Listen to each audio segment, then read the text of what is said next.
longtime Ocean resident. Went to school at Bethany with some of my grandchildren, and that dates him and us, me, and most of us in this class. So we're very happy to have him bring us a sort of an update on MCC the week before the release sale, and maybe he'll have some breaking news for us. Probably not, but maybe so. So good to see all of you here. Are there any announcements? John Herschel, do you want to speak now or later? Later. Okay. Anyone else need to speak now? So Eric Kurtz is the Director, Coordinator of MCC Great Lakes. He, as I've already said, grew up in Goshen and is known to some of us, particularly those of you who volunteer at the MCC store or warehouse. Thank you, Eric, for joining us. And if there are any other significant things you want to say about yourself, please do. And we have one special request. Give us some time to ask questions. Absolutely. Eric Kurtz. Thank you, John. Should I take this off? Yes. It'll help you hear me better, and so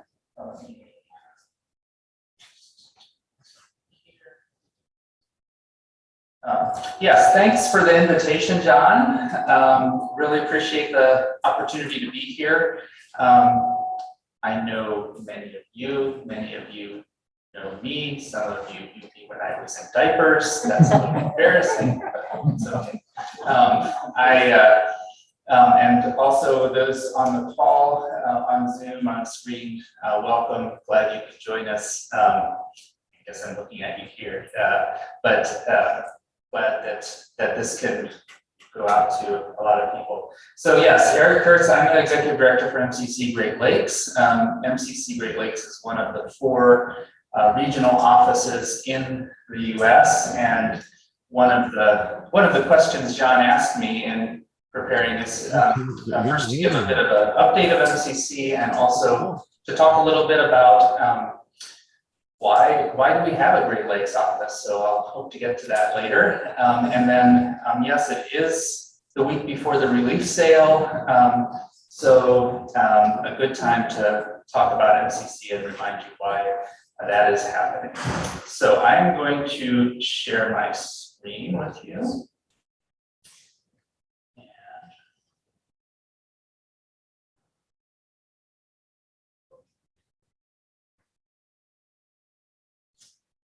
Okay. So now I know that this group knows MCC, and some of you know MCC much better than I do even, but just to give you the basics, we are a global nonprofit organization, and we do relief, development, and peace building work around the world. And those are our 3 focus areas. We work with local partners and churches. That's a big part of our emphasis, is to try and follow the lead of people in the field where we work. And we work in the name of Christ.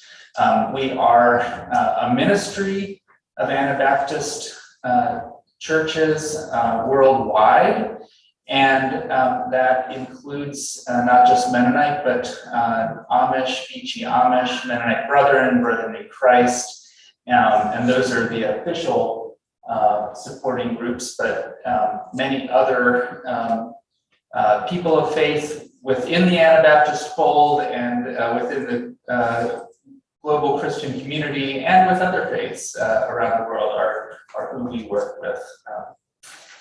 So a bit of our history. We are 101 years old. In 2020, we celebrated our centennial, and this MCC was started because of an appeal from Mennonites in southern Russia, which is what is now the Ukraine. They were facing kind of a triple threat, or three things at once, in terms of famine, civil war, and disease in 1920. And reached out to North American sisters and brothers and to say, can you help us? And the churches said, yes, we can, and sent tractors and food and people to southern Russia to help. Now, one of the interesting parts of this story, as we were talking about our history a lot last year, something that was interesting to me was, first of all, one of the key meetings happened in Elkhart at Prairie Street Mennonite Church in July of 1920, in terms of those groups agreeing to work together. But it was really, it was not an easy or a done deal for these folks to sit down and work together. It was people who disagreed, and in many cases were very suspicious of each other. There is a letter that we saw that was from a bishop in Pennsylvania saying we should in no way be working with these worldly Mennonites from Kansas because, dress and music and theology. And so at that time, it was, what was happening was Mennonite groups did have relief efforts, and so some people were responding already, but the effort to have this central committee was to say we can do more and we can do better if we work together on this, and so that's why MCC was formed, so that groups wouldn't have to do their own thing and could serve their sisters and brothers better together. But it was very much a story of people who did not agree on all points of theology coming together. And that's really been our history throughout our 101 years, even to today, where, as you're aware, there are some disagreements we have in the church. And MCC is one place where I think one of our important roles is being a place where we can work together. So you'll see this at the relief sale when folks from Clinton Frame and Assembly Mennonite are hanging quilts together, and when people in coverings and people dressed like those of us in this room are working side by side and saying, yes, this is what it means to follow Jesus. So part of that initial effort in 1920 was 140 soup kitchens in feeding 25,000 people a day for about 3 years. And these were not just the Mennonites in the community, but all who were in need at that time. So jumping forward to today, we're in 47 countries around the world. And our program areas, of course, include things like education, relief after natural disasters, clean water, conservation, agriculture, and a lot of other efforts, including, of course, peace building, conflict resolution, and trauma type work. I passed around a scripture card with this photo on. Apologies to those of you on Zoom that you didn't get it. But we have made a point every year to the leadership of MCC to choose a focus scripture. And part of that is that we want to continue to remind ourselves of our grounding in faith, and that is why we do what we do. So this year's verse is from John 15, abide in me, I am the vine, you are the branches, and we are going to spend the next year kind of reflecting and focusing in as a staff on what that means. And I like to remind groups as I'm speaking too that we do ground ourselves. I want to talk about a few of the recent efforts that are happening in MCC. This photo is from Haiti. The earthquake that happened in August affected a lot of people, and where MCC has been able to respond is a fairly remote area that other aid groups were not getting to. And in this area, we have partners who are connected to, I think the group is called Assemblée de la Grace, which is a part of Mennonite World Conference. So strong Anabaptist connections there, and where we're responding. And we were the first group to be able to get into this area.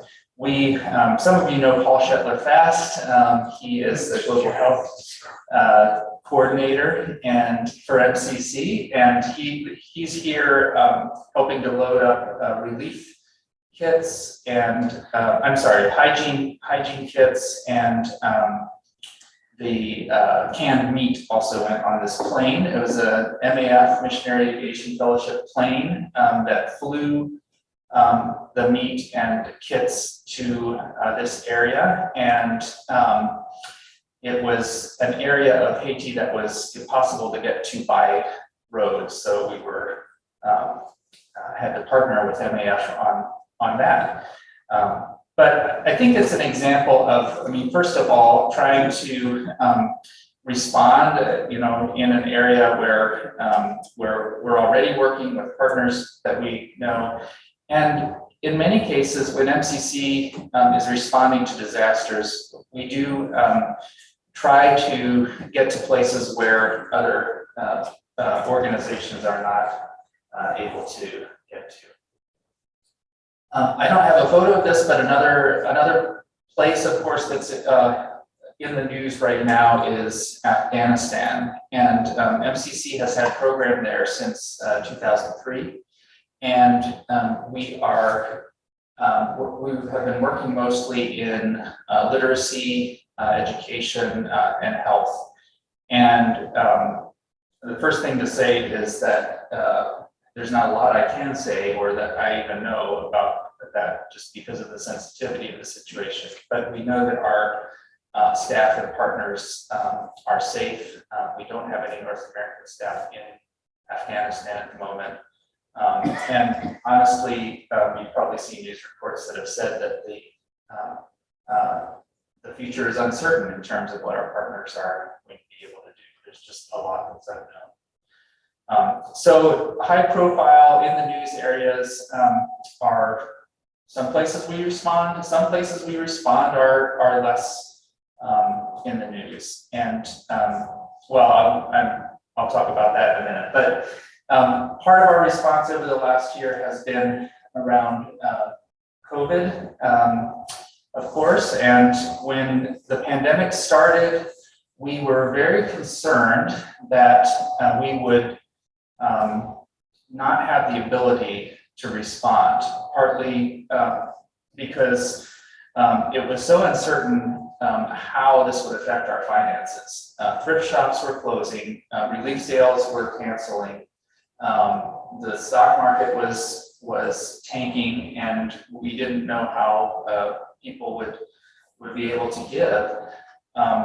But I can say from this point, a year and a half later, our supporters have been incredibly generous, and we are very, very grateful, because also at that beginning time, one of the thoughts was the most vulnerable people around the world are the ones who are going to be hurt the most, and that's who we work with, and how can we not respond? And so thanks to people like you and to many, many others, we have been able to respond with our partners to COVID. This is one example. These two photos are from the Mathare settlement in Nairobi, Kenya. And this is a health program connected to the Kenya Mennonite Church. And on the left, they're making an inexpensive homemade soap. And they have this partner has health promoters or health coordinators who are teaching community folks how to do this. They had been doing work in prenatal care and breastfeeding, things like that, but they quickly moved to hygiene, and so handmade soap. And then on the right, through MCC's support, this group was able to set up 50 hand washing stations. So this is a very crowded settlement, and hygiene and social distancing, these are hard things to do. And so just having soap and hand washing stations for folks as they're moving about, but getting on the bus and at key public points is just so important there. We also had to just modify some of our programming. So on the left, food distribution in Democratic Republic of Congo, and of course you see the circles for people to space out as they receive food. And on the right, this is a program in a camp in Syria for internally displaced people. And these are children who had been part of trauma healing classes. And so as they, as COVID-19 became another layer of trauma that was on top of their displacement from war, they had to process that as well. So that's an example of how that program was modified. Now, Syria has been our largest humanitarian response since World War II. And one of the things, of course, we provide a lot of emergency relief, food and fuel and comforters, but also in these refugee camps in Syria are kids who need to go to school. And so providing school kits, this is a pre-COVID photo, but if you've, many of you have helped to pack school kits, these are kids receiving those in refugee camps so they can continue their education. And comforters, of course, it does get cold at night, certain times of the year in a place like Syria, and this boy on the left is wrapping himself in one of the comforters made by so many volunteers here. On the right, some of you might know Marty Suter from Middlebury making one of the comforters. When I see this boy's photo, I think of this story, Joanna Suter. Again, some of you might know her. She was a young girl in Germany after World War II. And she received a comforter and a Christmas bundle, and she had never heard of Mennonites, but as she wrapped the comforter around her, she saw the tag that said, "In the name of Christ," and said, "Who are these people who send blankets instead of bombs? And I want to be like them." So she kind of searched out who MCC was and ended up working for MCC in Germany, and then came to the US, taught at Clinton Christian School for many years, and for the last 20 years or so after retiring, has been basically a full-time volunteer in our Material Resource Center, helping to process the school kits and comforters and kits that are going to other people that she can really identify with. So such a great story of her. Part of our strategic plan for MCC has been to try and address some root causes of issues we deal with around the world. One of those is climate change. And so this there are ways that we are trying in our program side to help people adapt to the realities of climate change, like conservation agriculture work, but also wanting to work on advocacy and helping people in North America who are, we are some of the folks causing climate change through our emissions, and how can we change that? And this picture actually comes from our partner, the Center for Sustainable Climate Solutions, that organized a climate ride this summer. You may have heard about it. It came through here, and these are some folks who are meeting there with Senator Todd Young from Indiana, trying to convince him of the need to take climate change seriously in legislation. So they rode from Seattle, Washington to Washington, D.C. over the summer, ended up at the Capitol. Another root cause or systemic issue is racism. And obviously with our national conversation with the murder of George Floyd last year, that has really come into focus, and MCC is wanting to know how we can continue and improve our ability to work against racism. And you know, I don't have a lot to say about how we're doing that, but I will just give one story that has come to light in our own region in the last year.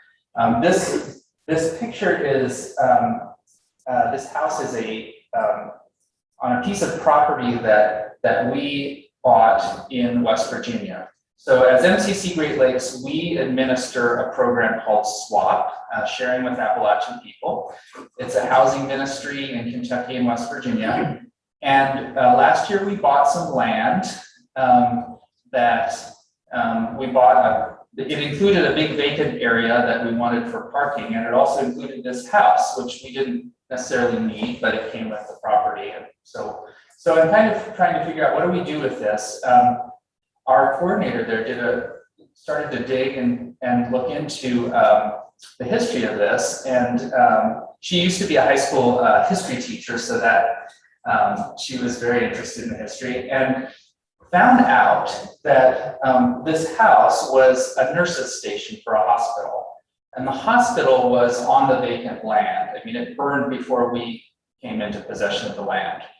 But the hospital in the 1930s was an African-American hospital. It was serving African-American people. The funding had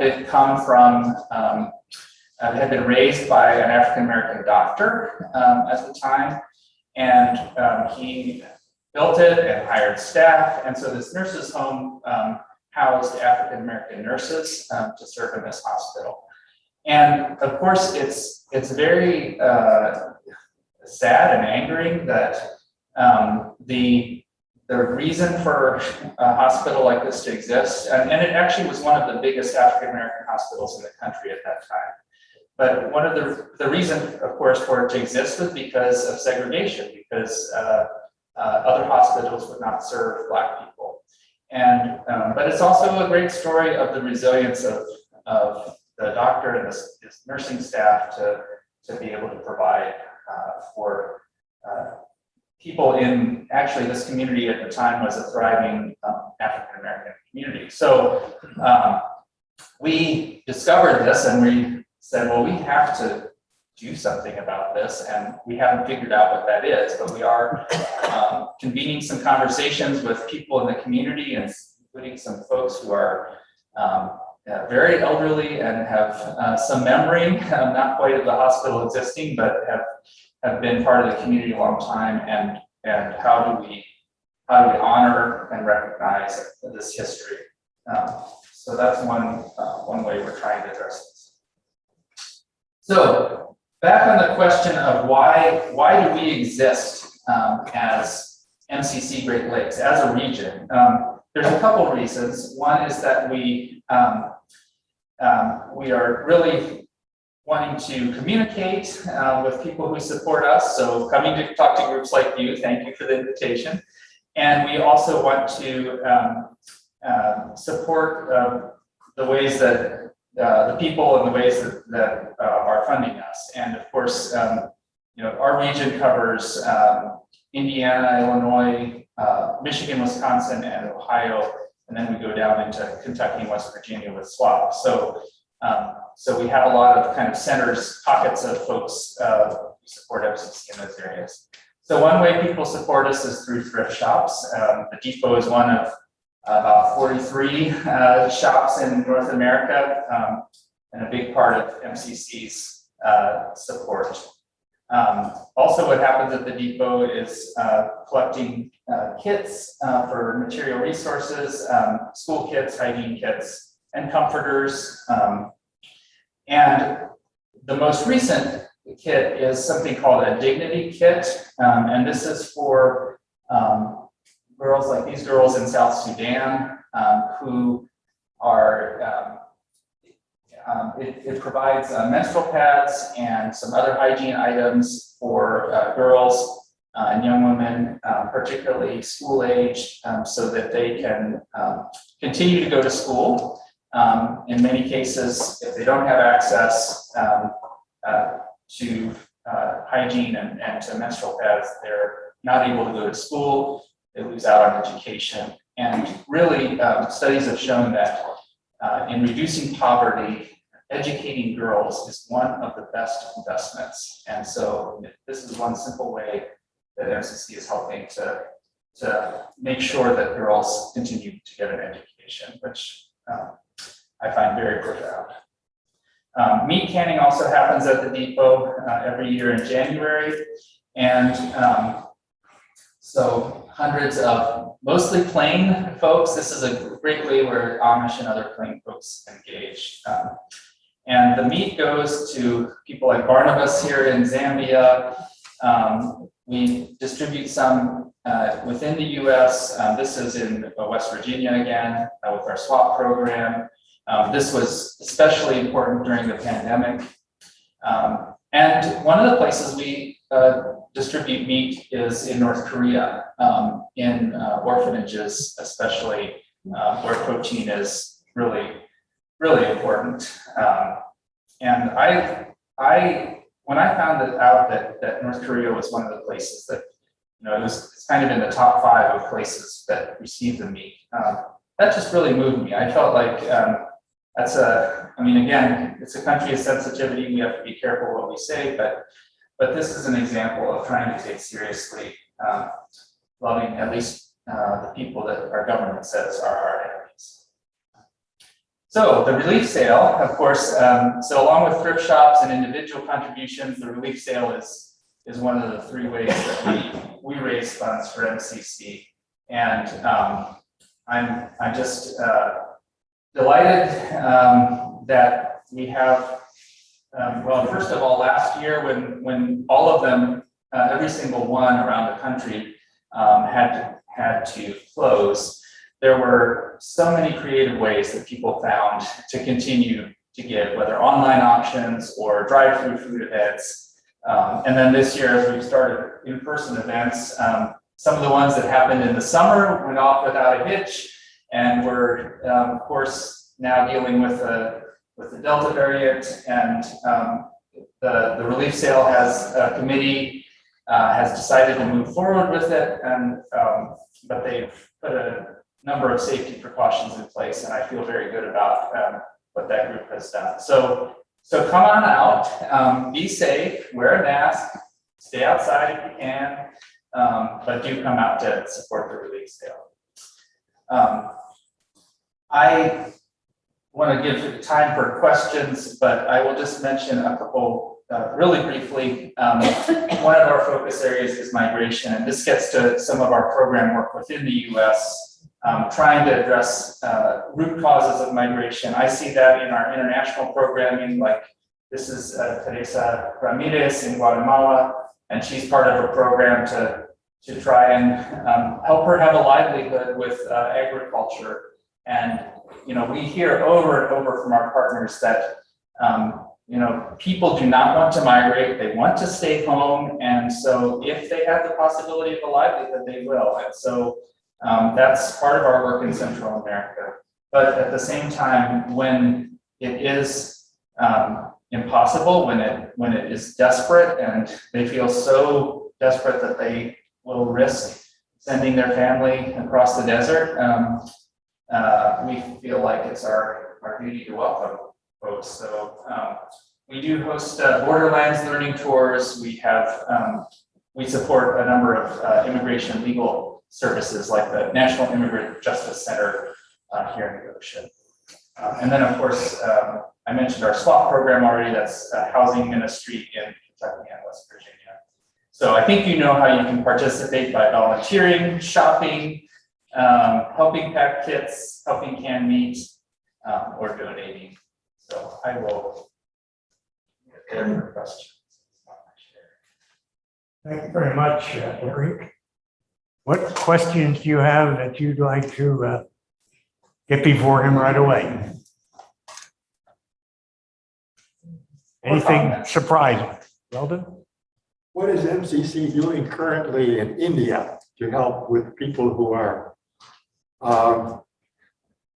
suffering from COVID there? Would you repeat the question for the Zoom? Sure. The question was about our program in India, and specifically with relating to COVID. And I have to be honest and say I'm really not close to every program in 47 countries. That's not my role to know all of that, but I do know that we are responding. I could get you information afterwards about specifics, but I know that India is one place where we do have a program and have been continuing to respond. And of course, with the COVID-19 situation there, that has certainly been a big focus. Ron and Sally Joe, do you want to? Yeah, I wonder, Pop in here. What we're doing in India? You know what we're doing everywhere. We really don't know what's happening currently in India. We just know that it's continuing. Yeah, the question was for Rod and Sally Joe Millman, and they're saying the same. LPG? So LPG. I'm always encouraged at the relief sale, the diversity of, despite disagreements, we're working together. I'd also like to highlight the fact that in many parts of the world, MCC partners with diverse groups rather than in reinventing the wheel, so to speak. And I'm sure the Millens are more aware of that than I am, but just a brief experience I had. One year I helped with canning. That year I went with Joe Christoffel on a learning tour to Honduras. Guess what I found there? With different organizations, I found those cans. And that just, wow. And also the school kits. I went out with a couple ladies to pick up full of these school kits to see those kids receive those. That was wonderful. Are you working with META on any projects anywhere? So the question is if we are working with META. I'm not familiar with any projects where we're working together with META. I would say I think we operate in different niches, but I think certainly the kind of work that META is doing is very, we're certainly trying, different tributaries into the same stream, if you want to use that. I only ask because in the mid-1970s, I ran in Zaire in the back country, ran into two MCC workers running a META-sponsored sawmill. And I just wondered if things like that still go on, not just sawmills, but other kinds of projects. I'm not familiar with any examples of that like that. More questions, comments? Yeah. Steve Bruce, I just wondered if, I think the number is like 4,500 Afghan folks at Camp Atterbury, if MCC will be reaching out in some way to try to facilitate some help there, or maybe even relocate them in a sanctuary of some place in Indiana. Yeah. Wonderful here. Yeah, so the question was about Afghan refugees in the US, if MCC is doing anything there. And we are not. MCC is not one of the organizations that has been given the okay to work with refugee resettlement in the US. We do in Canada. So I know MCC Canada is involved in resettling Afghan refugees there. Different government, different regulations, but in the US, we have not been one who has jumped through the hoops to do that.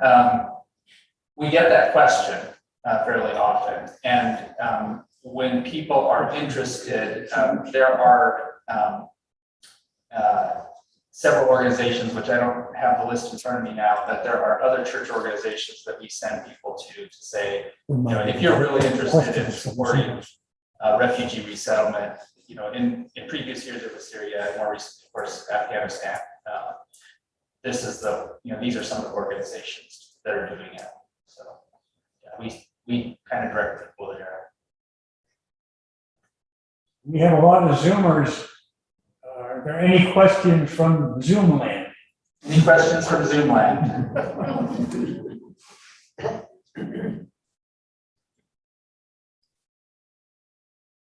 Well, thank you very much, Eric. It's been very informative, and even for old MCCers, lots of good, new, fresh information. So thank you for being present and sharing this fresh word. Yeah, thank you. I think we have some